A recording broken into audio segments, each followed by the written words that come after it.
You're tuned into news across the galaxy where they talk all things LA Galaxy with the Nag Boys. Let's start nagging.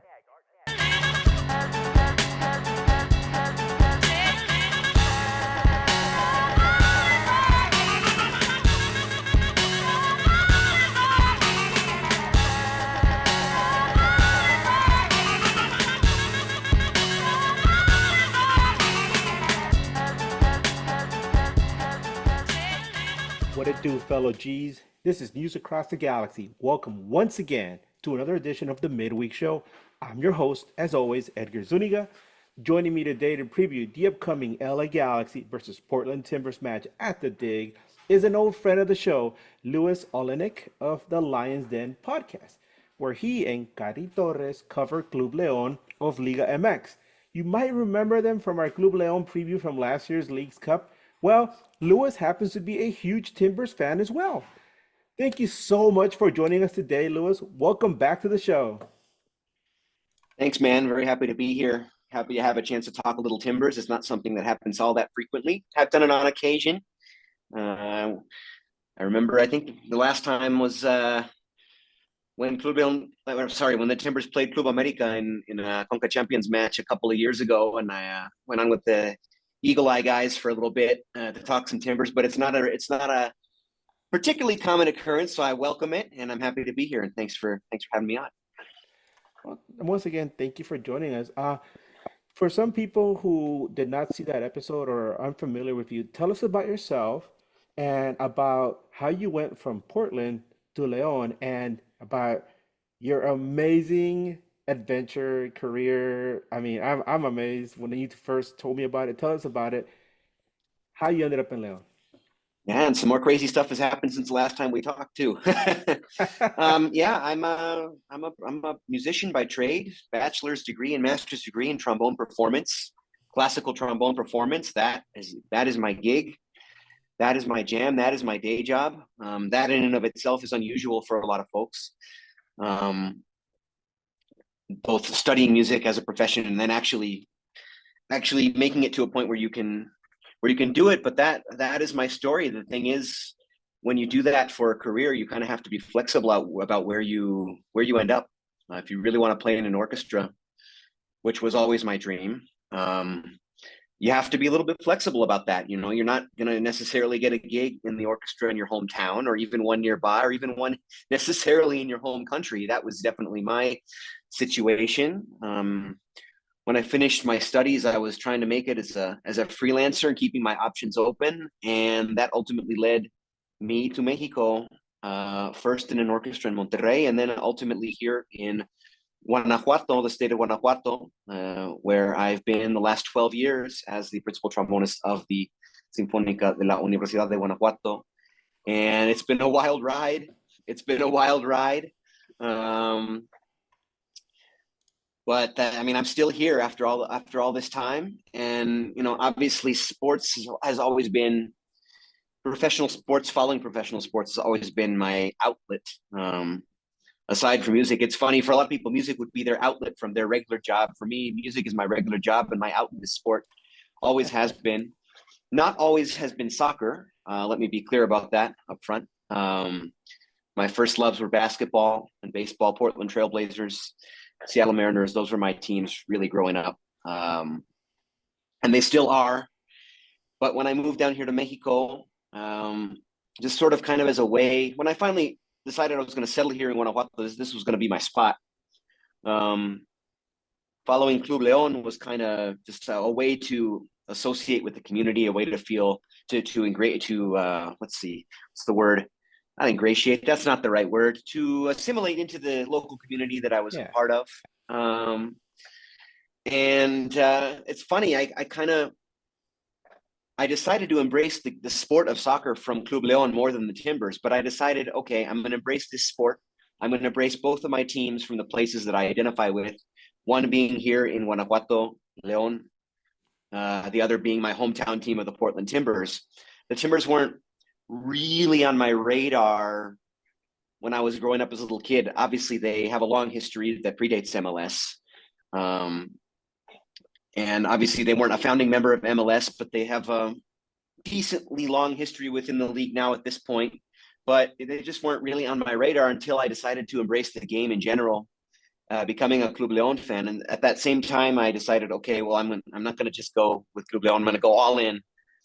I'm going to go for my hometown teams. Having a connection, a geographical and whatever else connection to a team has always been very, very important to me. I'm not just going to be like, I'm not going to choose some random team that I have no connection to of any sort. It has to be the team that represents a place that I personally feel connected to. And so when I decided to fully embrace soccer, it wasn't a sport I fully understood, and I started watching a lot of games. I started getting really into it, not learning just about the teams and their histories, but also the strategy of the sport itself. And it just kind of grew and grew and grew, and until it, some might say, spiraled out of control to a point where now I travel to see every Club Leon match, almost every Club Leon match, where regardless of competition, whether it be Liga MX, whether it be Conca Champions, and most recently Club World Cup. That was an adventure in and of itself in Saudi Arabia last year. But the Timbers are always there. I'm not living in Portland year round, so I can't see them up close and personal as much as I would like to. But I managed to get to a few games every season. I've witnessed in person 2 of the 3 MLS Cups they were in. Unfortunately, both of the ones they lost and not the one they won. But that's just the way it goes. That's just the way it goes sometimes. So I support both of these teams equally. No, they never take a backseat one to the other, which is why it's going to be very, very interesting, to say the least, when they square off in Leagues Cup in a couple of weeks. I was about to ask. Actually, less than a couple of weeks, about a week and what date is? About a week and a half. They'll square off in Portland. I will, of course, be there for that match, taking my folks who are also both Leon and Timbers fans, and we're going as a family. It's going to be a very interesting experience. I don't know quite what to make of that yet. It was easier to be a fan of both clubs when Leagues Cup didn't exist, and it wasn't as much of a possibility that they would ever square off against one another in a competitive match. So yeah, that'll be interesting. It's been a nice balance, following both of these clubs. Also, when one isn't doing well, the other one might be, and so I always have that to fall back on, which is actually the case right now. Leon is not having the greatest run of form dating back to last season and starting off this season in Liga MX, but the Timbers, as we'll get into, are looking a little better. So it's been nice to have one to fall back on when the other isn't doing well, and occasionally they've both done well. The most recent MLS Cup that the Timbers were in, Club Leon was in the Liga MX final that same week, and I managed to go to both matches of the Liga MX final as well as MLS Cup in Portland in that same week. Crazy times. I told you, man, this thing is kind of spiraled out of control, but I wouldn't change it for anything. I'm really fascinated though by the fact that you play for an orchestra. I mean, to me, like before we came on, I was telling you about how to be able to do something like that, it means that you have to be really good, like the best of the best, almost like a professional athlete, right?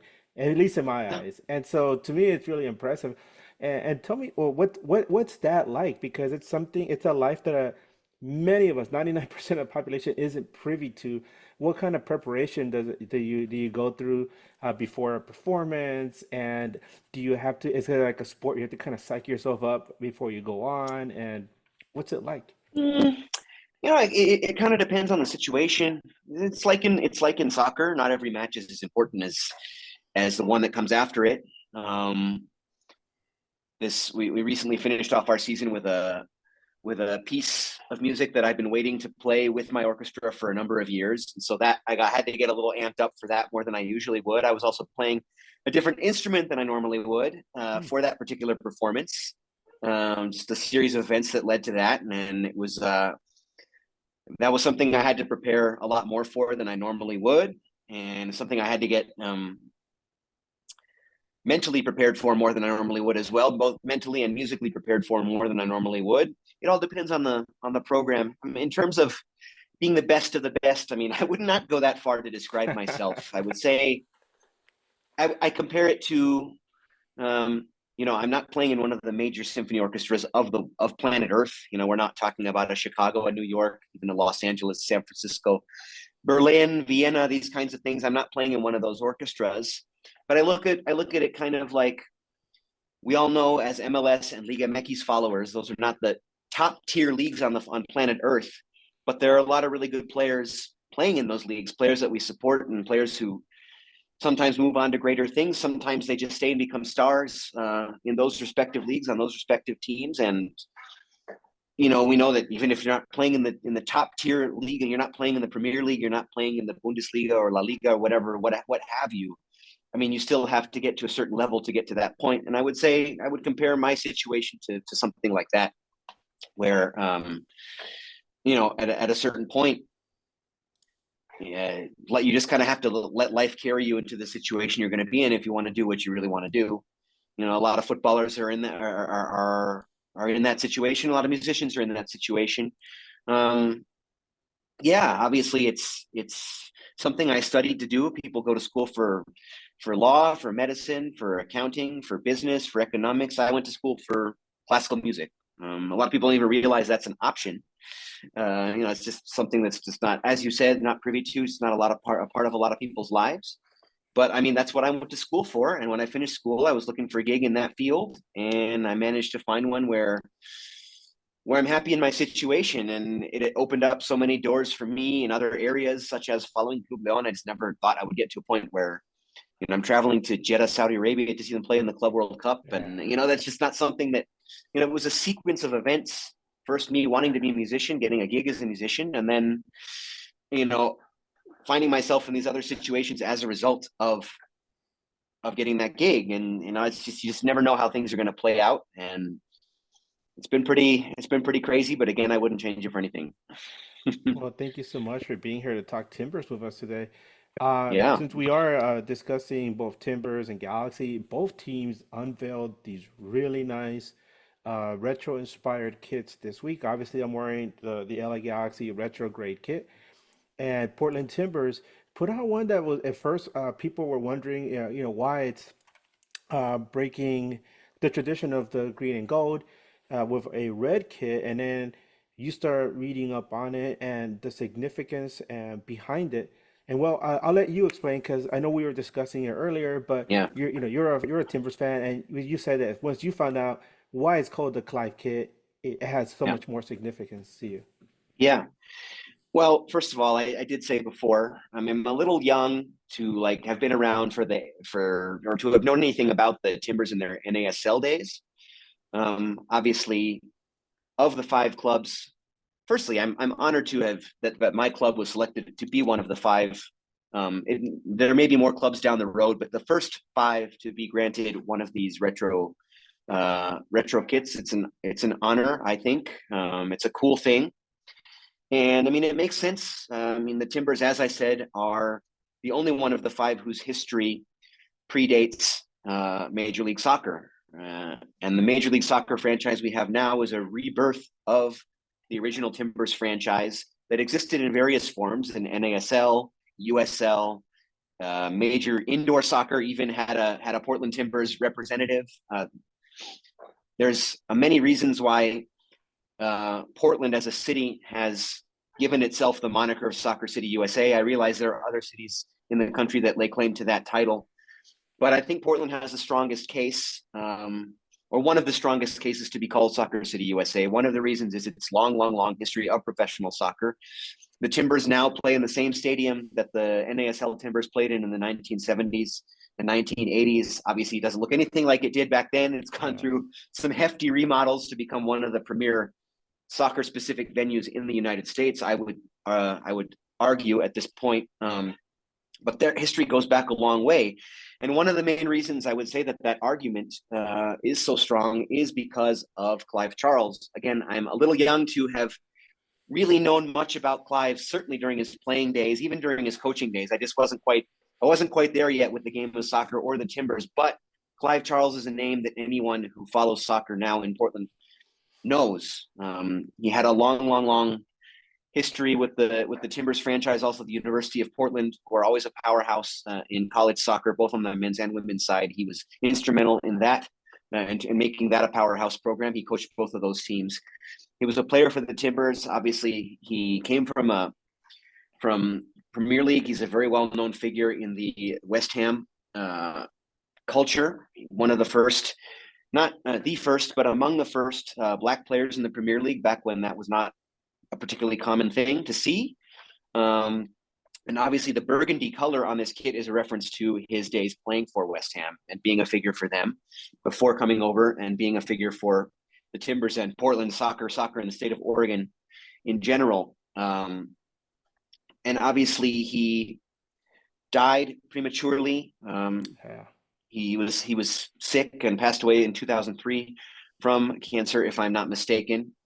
And it was a very tragic thing. He left a legacy behind miles long, and yet still had a much longer one to give, I would say, had he not passed away at an relatively early age. The Timbers put out a little video describing, it's about a 9-minute video with interviews from various important figures in Portland soccer history and in general who were affected by, in a positive way, by Clive Charles's legacy. So I think it's quite a nice thing that the retro kit that we were given honors such an important figure in Portland soccer history in Clive Charles. I wish he had lived longer so that I personally could have, felt a little more connected to his legacy. But once I get my kit, I don't have it yet. I'm still in Mexico. I have my kit ordered.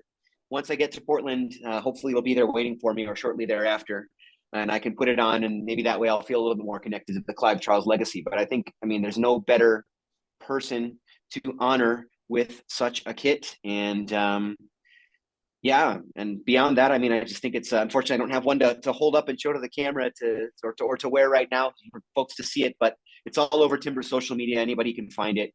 And give yourselves a chance to watch that 9-minute video. So if you don't know who Clive Charles was, even for me, hearing that name a lot over the years now, watching that video is very, very informative and very moving. So I recommend anybody to do that. An important figure in soccer in the United States in general. Obviously, he was not American himself, but he had a major, major impact on soccer in the United States. And so for us to be able to honor him that way, at first I was a little confused about that burgundy color, that maroon color, and then I realized, it's to honor his connection to West Ham. And I was like, okay, that makes sense. I was like, now I haven't felt the greatest about some of the red kits that the team has put out in the past. I just don't remember the team playing very well in any of them. Yeah. So hopefully when they play in these, that that trend will change. But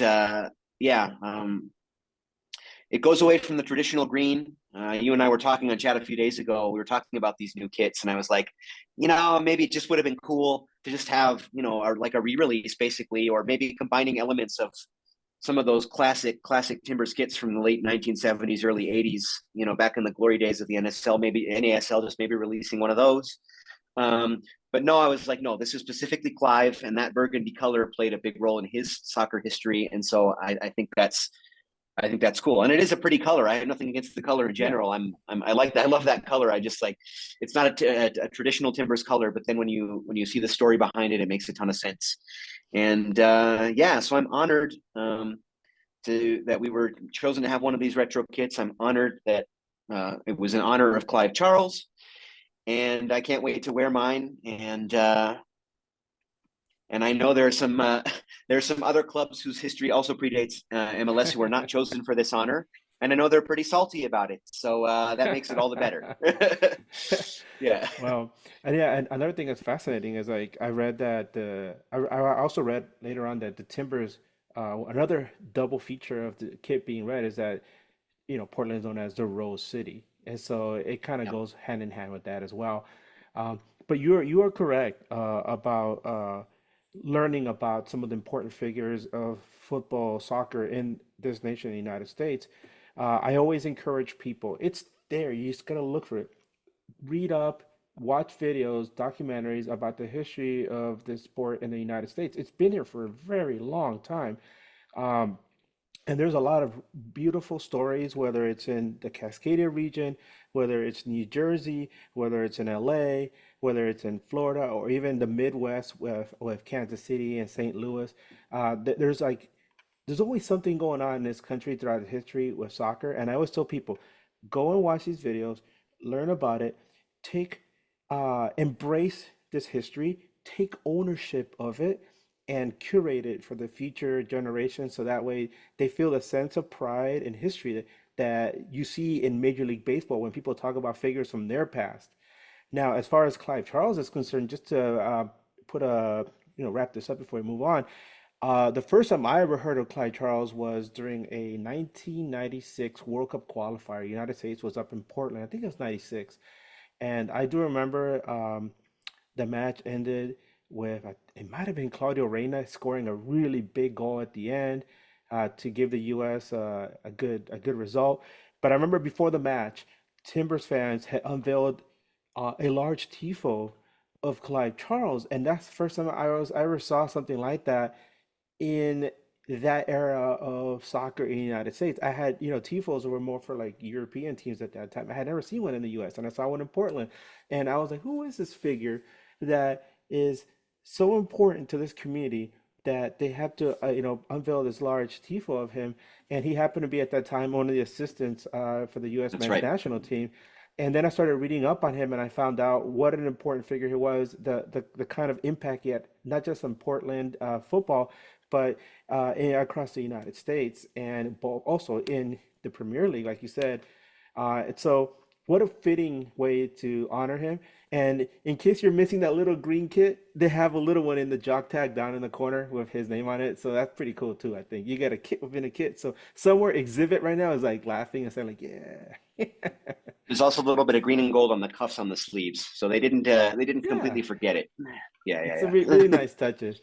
So yeah. let's move on to the game this weekend. But Hmm. before we get to that, let's talk about the Timbers because it did not go so good for the Timbers at the beginning of the season. They lost 8 of the first 16 matches. And during that run, the Timbers only managed 4 wins.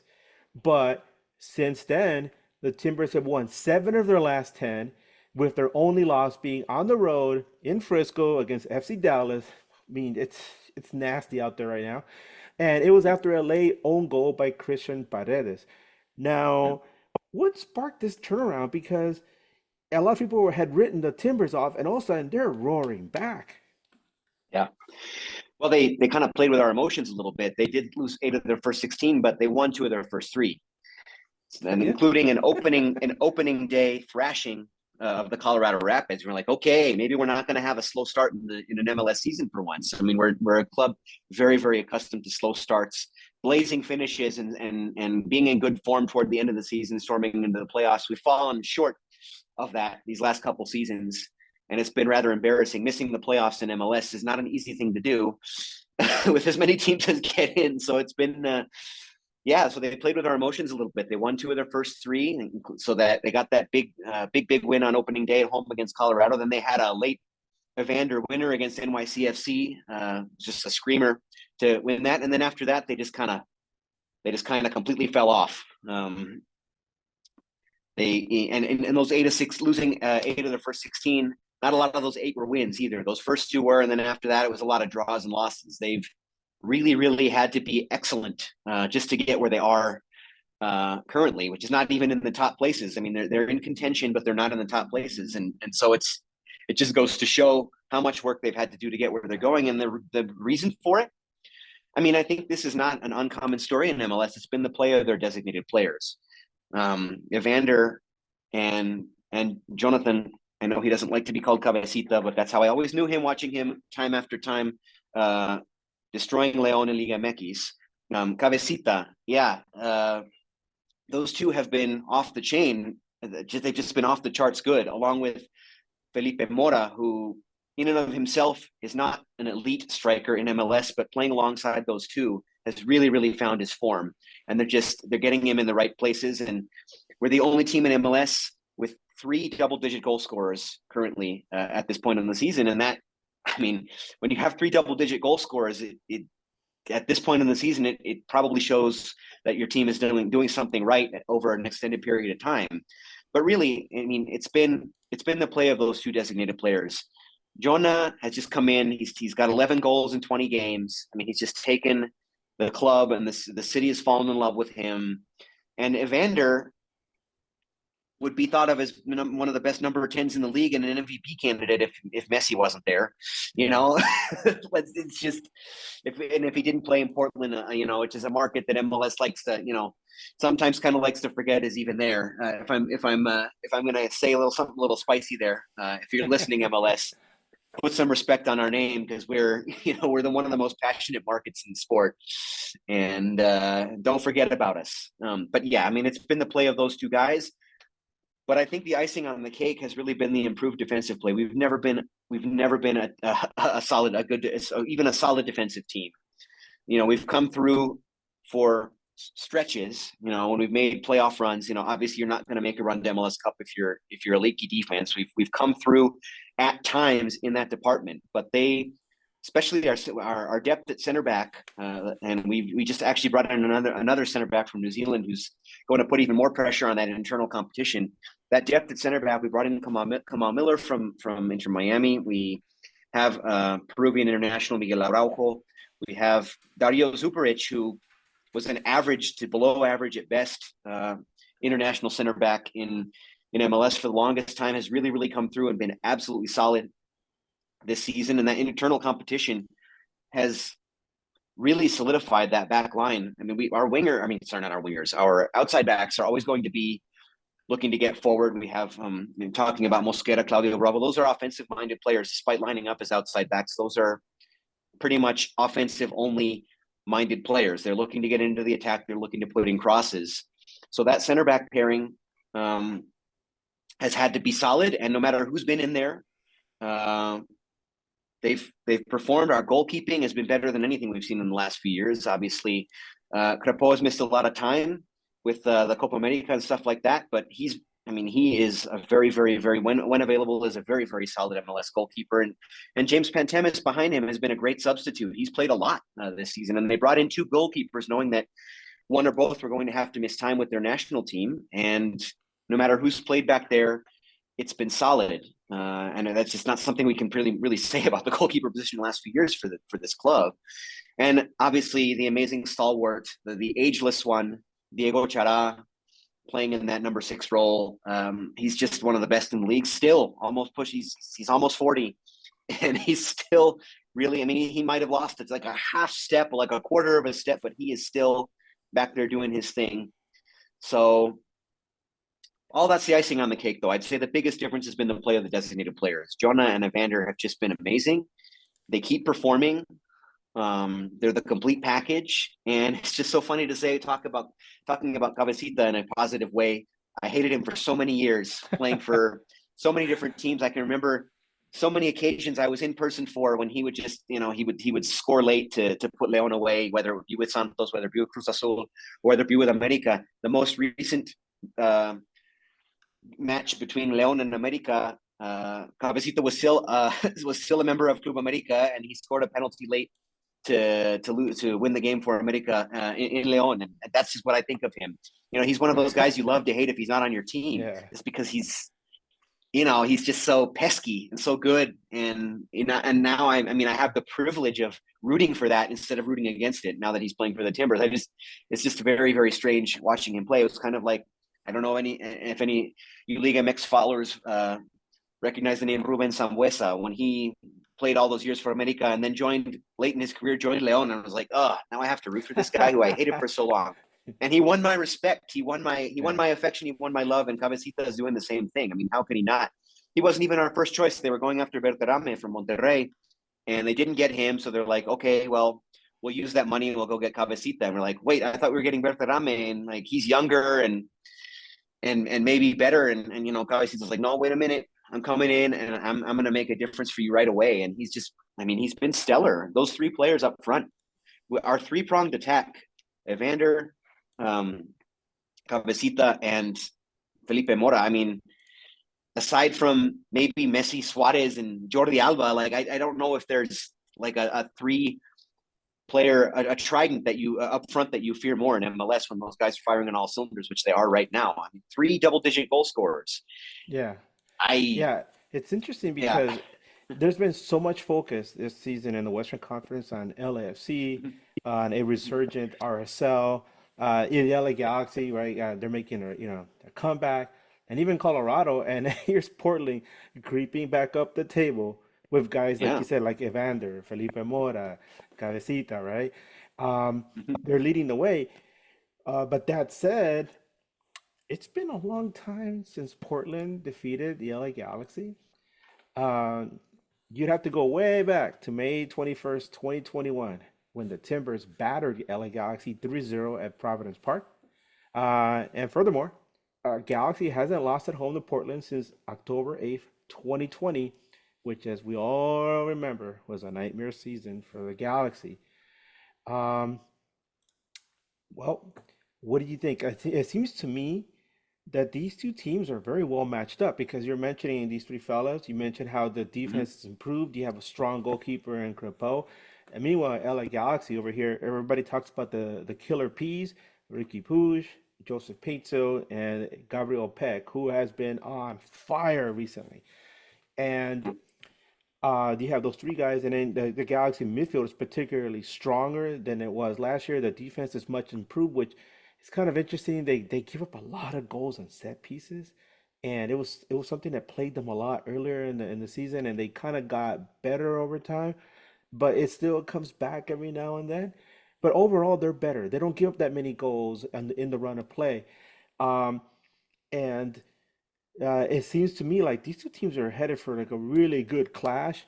I know people in other media circles here in LA have referred to this match already as having like almost like a playoff feel to it, especially because it's coming almost towards the end of the League's Cup. I mean, almost to the beginning of the League's Cup break. So it's an important opportunity for Galaxy to establish some kind of solidarity at the top of the Western Conference, and it's also an opportunity for Portland to say, "Hey, hey, don't forget about us. Here we are, and we're gonna ruin your day." Correct? Absolutely. Well, firstly, I still consider this a classic Western Conference MLS matchup.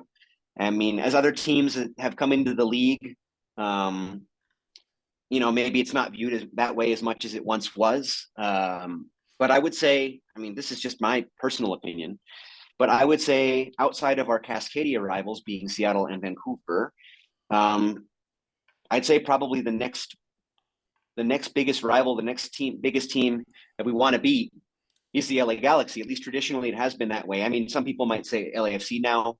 I consider LAFC more having a rivalry with Leon than with Portland Timbers, just because of Yes. the most recent CCL final, obviously, Yeah. and they've met a couple of times in CONCACAF Champions League. I don't really see the rivalry with LAFC from a Portland standpoint as I do as much as I do with the Galaxy. Others might say maybe San Jose Earthquakes or something like that, but they've been so terrible for so long that it's just like it's not even really a thing. So this is outside of any standings narrative or outside of anything else, I just consider this to be a really big time matchup whenever these teams play. And obviously, recent results, as you alluded to, have certainly gone Galaxy's way, but there have been some big wins against the Galaxy for Portland in their MLS history. I remember 2015, the year that we won the MLS Cup, the match that kind of started off that late season run was a big 5-2 victory. I think it was called, I don't know if it was called StubHub Center back then. I think it was Yeah. called StubHub Center. Maybe it was still called Home Depot. No, I think it was called StubHub Center back then. We got a huge fight. This is when guys like Gerard and Robbie Keane were still playing for the Galaxy, and the Timbers went in there and got out of nowhere after going down 1-0 and then 2-1. They just come storming back and get this massive, massive victory away to LA Galaxy when LA Galaxy were really, really, that Galaxy team was really good. I think they were thought of as playoff favorites back then. I mean, I believe they'd come off winning the MLS Cup the previous season, if I'm not mistaken. 2014, I can't remember. It's a long time ago now. But that was a very, very good Galaxy squad, and I distinctly remember that match. That was the match that spurned the late season run for the Timbers to win their MLS Cup. And it's been a lot of times when these teams have played where it felt like playoff atmosphere, regardless of the standings. So imagine now, Galaxy are topping the table, if I'm not mistaken, right now. Are they not? No. Yeah, in the Western Conference, yes. They're topping the Western Conference standings. And Portland, as you alluded to, have been storming back in the standings. They spent most of the first couple months of the season outside the top 9. They've gotten as high as 5th in recent weeks, but look at us now. We didn't have a midweek match as many teams did. We had to see some teams with games in hand play midweek matches, and we got a lot of unfavorable results. So after all that hard work, we've slipped back to 7th now. Obviously, it's a very, very tight race. We're within a couple of points of 4th, but technically right now we're in 7th. So this game is massively, massively important for the Timbers. A lot of folks were saying this previous match against RSL was going to be the match where if we got a win, that was going to be our statement to the rest of the conference that we're for real. And, maybe at that point it is, but now I'm really looking more at this LA Galaxy match more than that RSL match now. I mean, if we beat LA Galaxy on the road, shoot into probably into 4th, depending on how some other results go. We have a chance to shoot all the way into 4th heading into this Leagues Cup break. Heading into this Leagues Cup with momentum, not just for Leagues Cup itself, but also for coming out of Leagues Cup at the end. I think it's massively, massively important, more important than the RSL match at home. I think we haven't always been the greatest road team when we need to go in and get a big road result. And so this is a major chance. Galaxy's top in the West right now, but I don't know, you might disagree. I feel like the narrative on them hasn't been as high as it has with RSL and with LAFC. Colorado, they've been in and out, and nobody really believes in them ever. But I'd say that the talk has mostly been, sorry, that's going to come back to bite me because we play them in Leagues Cup. Both the Timbers and Leon play them in Leagues Cup coming up, and they're going to make me eat my words. So sorry, Colorado. But yeah, no, I mean, the talk has been about LAFC. It's been about RSL, and it's been about Galaxy at the top of the West. But I feel like Galaxy are getting a little disrespected as compared to those other two teams. And so it's, obviously an opportunity for them to put any sort of that noise to bed. And it's a major, major opportunity for the Timbers to go in and get 3 points and go into this Leagues Cup with a really, really good place in the standing and with confidence that they can finish the season strong and be a real contender. Because this is a team that is not used to missing the playoffs, and we missed the playoffs the last couple seasons. We haven't, since making that MLS Cup run, hosting MLS Cup and losing on penalties in NYCFC in 2021, we have failed to make the playoffs since then. So we're looking to storm back, and the pieces are in place to do it. But the job's not done. We've come storming back all this way, but we got to keep winning, or it means very little. And so this is a major, major opportunity to do that against a Galaxy team that is looking to have the same respect put on their name as LAFC and RSL are getting, just in my 30,000 foot view. Well, let's take a closer look at this match. Like I said, Galaxy's done pretty good against Portland in recent years. Galaxy are currently undefeated versus Portland in their last 6 matches, including 3 victories, but most recently 3 consecutive draws, including the last time these two teams faced each other, which was last year on the 30th of September. We're looking at the player availability report. For the LA Galaxy, Gaston Brugman is still out with some knee discomfort. Dejan Joveljic is doubtful. He's still dealing with hamstring issues. And Julian Alde, also doubtful after missing the last 2 matches with a groin injury. What do you got for us on the Portland side, Luis? Well, the only major piece is questionable. Everybody's available except for David Ayala, or if we're speaking Argentinian, Ayala,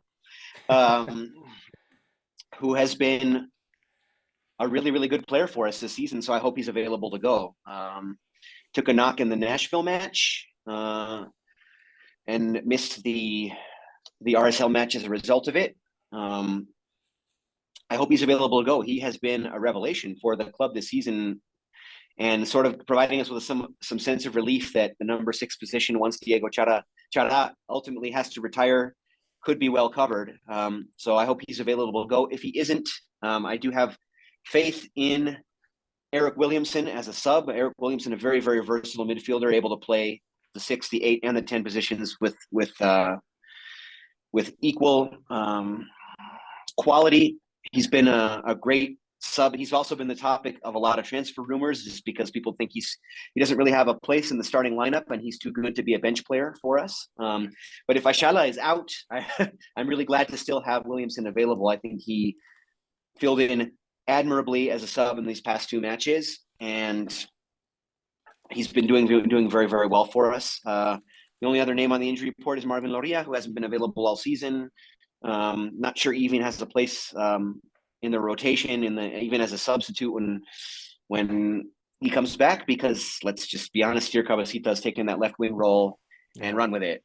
I don't really see much of a role for Loria when he comes back, so him being out doesn't really concern me that much. I would love Ayala to be available. Hopefully he is.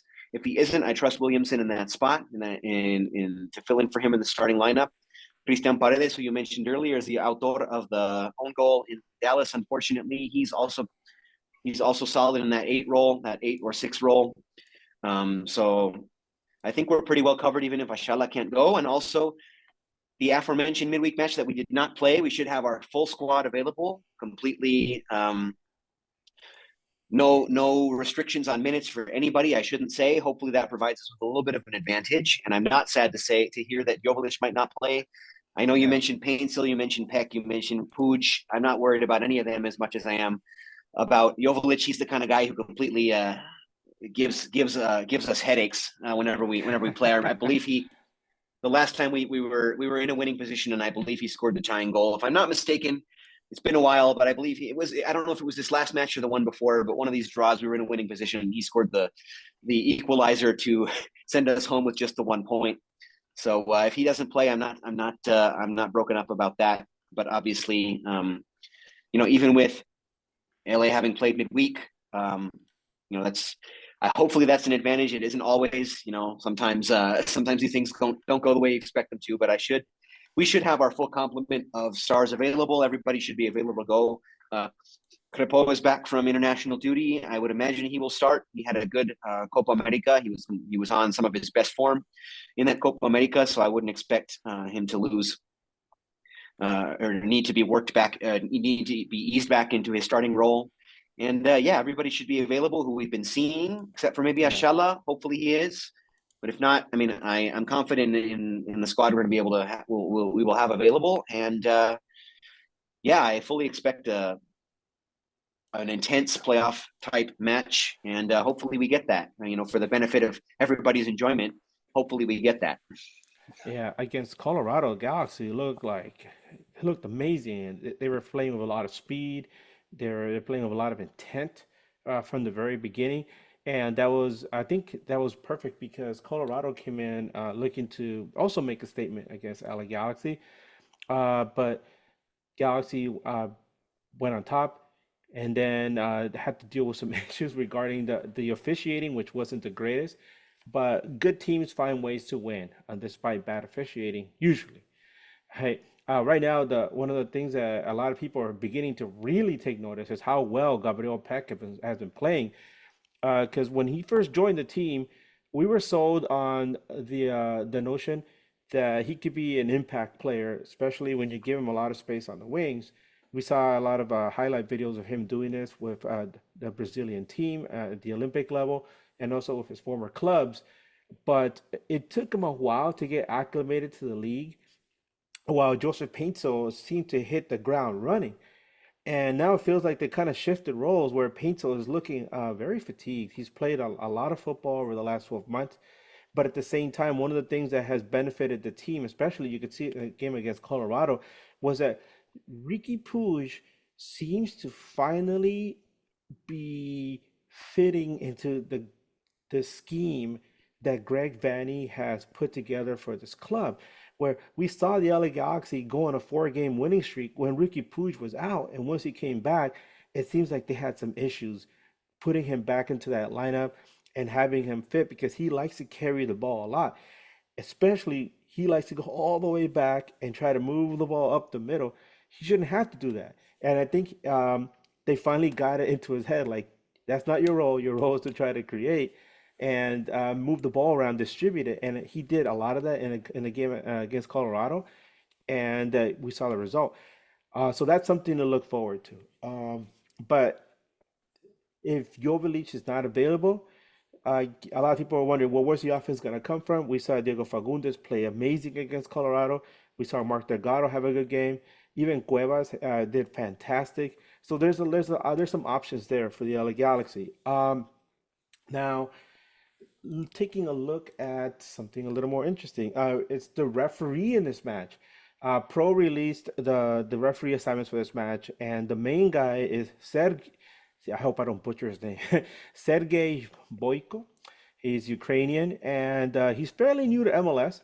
He made his debut April 15th, 2023. Since then, he has officiated 29 regular season matches. Interestingly enough, he has never refereed a match for either LA Galaxy or Portland Timbers. And when you look at the statistics, he's not afraid to hand out yellows, averages about 3.57 per game. So this referee is pretty unknown to both teams. Um, Taking a quick look, all-time results. In the regular season, these two teams have faced off 32 times. Galaxy has 13, Portland has 10, with 9 draws. So it's really even. It's pretty even down the middle. So I know the Galaxy's undefeated at home at the Dig this season, but Portland is riding that really hot streak. Something's gonna happen, especially with a ref that's not familiar with both clubs. What is your prediction for this match? Yeah, well, I mean, it's not going to be easy for either side. These are teams on excellent, both clubs are on excellent form. Both have a lot to play for. Both want to go into this break on a high.